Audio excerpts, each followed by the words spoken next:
Okay, welcome to another shop talk, and today I'm going to talk about router bits. Now I know they're not always the most interesting things in the world, but to be honest, when you find a really good manufacturer and a really good one compared to some of the cheap ones out there, it is a serious leap forward. I'm going to show you a couple of examples of some rebates and some roundovers as well. And also what's quite cool is I found a series of bits which are used for cutting corian and stuff, which Tippmann tools.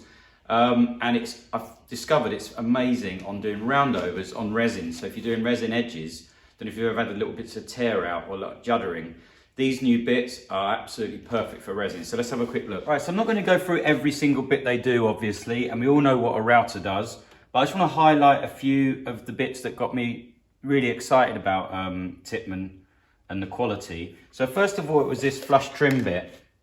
This is with replacement blades, and this is absolutely epic. This one is the bearing top and bottom, and for doing flush trimming and following profiles on your router table, this is amazing. It's the closest thing you can get to like a spindle molder. It's so good, and the sharpness and obviously reversible blades.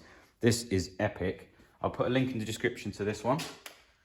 This is the kind of little brother, so if you're doing stuff with ply or you're doing stuff with smaller profiles, this is the same one, but just a bearing at the top, which can be really useful. That's the first two bits I tried, and actually someone at Rui told me about Tippmann, and that's how I found them. So that's another one to look out for. If you're going to be replacing your template following bit or template bit or flush trim bit, I would definitely look at that. Now, the other bit I spoke about before, when we were talking about router sleds, and I've got a link in the description to the video, is this. Now this is now flattened. I'm still on the same knives and about 5 resin tables, maybe 6, and it is still deadly sharp and still going strong.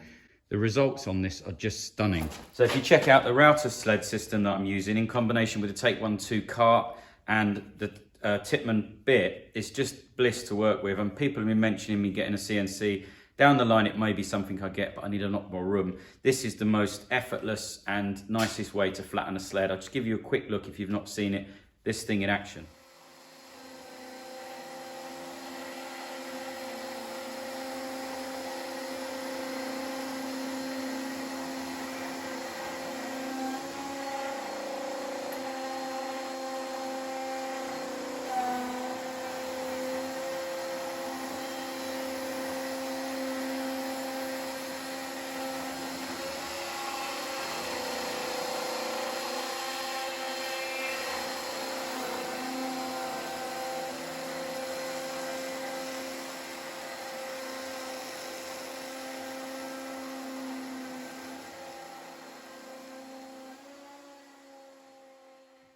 Now next up, this is a standard bit, and this is what led me on to finding they'd actually do bits for cutting corian. Now they've got like an orange, if you can see here, like an orange on it. Look at the profile on this. Now I was looking at designing myself a edge profile for a table, and Tippmann will design, you can send a drawing in and they'll make you a cutter for your spec.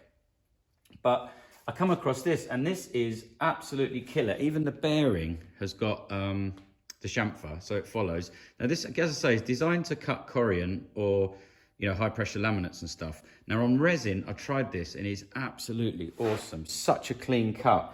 And that led me to the question of roundovers. Now, on the edge of resin, it's often easier just to use a bit of sandpaper and soften the edges because you get a lot of chip out. Then I looked into some of the other cutters that they do, and they actually do with a smooth finish. This is the same one for cutting the high pressure laminates and corian, and it has a softer edge at the end of the degree. So this actually looks like it's a 1 mil, if you zoom in, tiny little roundover. But what it actually gives you is a finish that is similar to just breaking the edges with sandpaper, but with the benefits of being really consistent, really nice radius. So I just used that on a table. I'll show you that in action and how good the little roundover is from that. Let's see if we can catch on camera. This is an unrounded edge, so it's just been sanded. It's very, very sharp. I've got this 1 mil cutter just above the surface. I'm going to put a roundover on this resin. This is a future project coming up.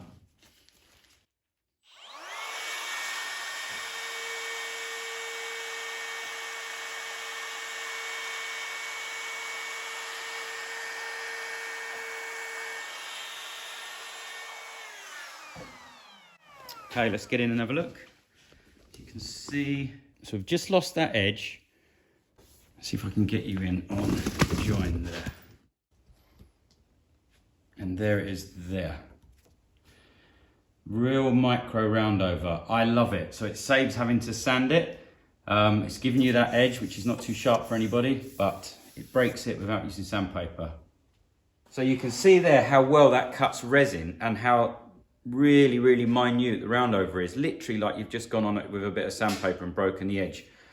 So the last one that I'm going to use is the 3mm version of that. Again, with the soft, just a soft curve towards the bearing, just to finish it off. This is the 3mm version. So I'm going to be saving these bits just for rounding over resin edges on the resin tables, etc. Avoiding the wood as much as I can. I think these are going to last a long time. Again, this little one here has done about 5 tables and a few other little objects, and it's still exactly the same as when I started. Unbelievable.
And this is the 1/2 inch up spiral for your bigger router. 1/2 inch router does a 1/2 inch cut.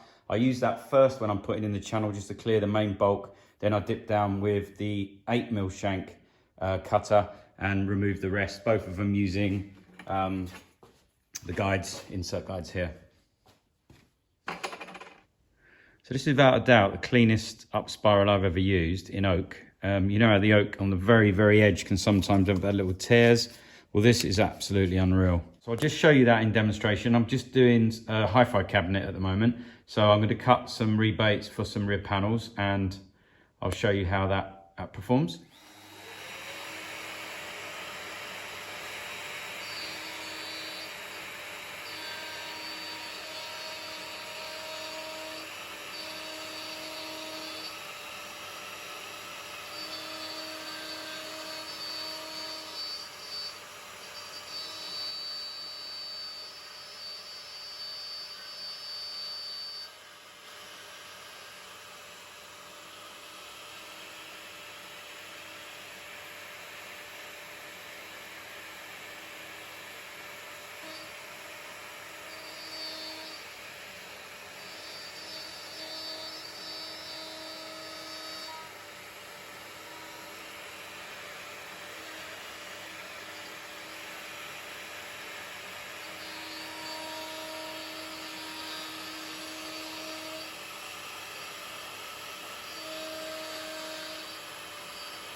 This is the 8mm upcut spiral. It's cut in 10mm groove in English oak, and how clean that is.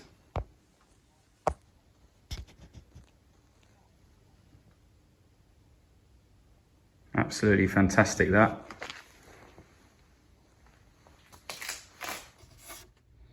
Beautiful, absolutely killer. Look at that cut. So clean in oak. No tearing out. Absolutely nothing to get in there.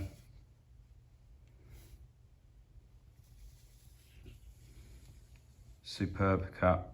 Okay, that's it for this shop talk, just a quick one, but I can't emphasize enough that using a really high quality cutter, even in a cheap router, the difference is just amazing. It's so different from using some of the cheap bits that you can pick up. And also some of the lower quality. I mean, I don't want to name names, but some of the really good brands, the bits have actually dropped in quality since I started buying them anyway. And when I found Tippmann, it was almost like going back 20 years. The cutters seem to last, you know, forever compared to some of the cheaper ones and some of the cheaper brands out there, especially like the hobby brands and stuff like that. So if you can afford it, they are a bit more expensive, but just get one of your main ones and then just start collecting them. That's what I've been doing, and it definitely pays off because you get so much less tear out, especially the ones on the resin. If you're going to be doing any resin work, I know a lot of people watch me do the resin. They are so good for the roundovers. Anyway, that's it for this week. Thanks so much for watching as always. Some new videos gone on for the Patreon site. It's been a bit slow, but I'm catching up now. Thank you very much to them as well. Really appreciate it. See you on the next one.